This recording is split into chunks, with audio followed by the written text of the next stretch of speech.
Hi friends, how are you?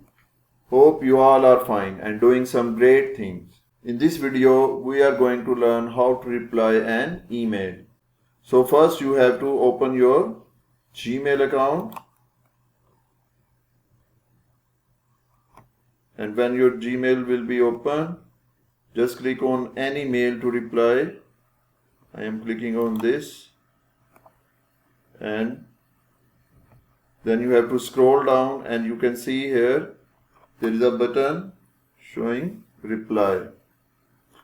So click on this, and when you will click, another window will open, and here you can write the reply. I am fine.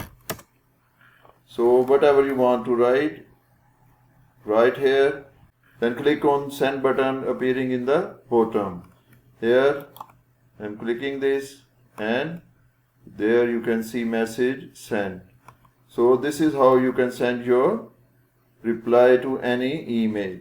In the end, please like and share this video, and don't forget to subscribe the channel. Thank you.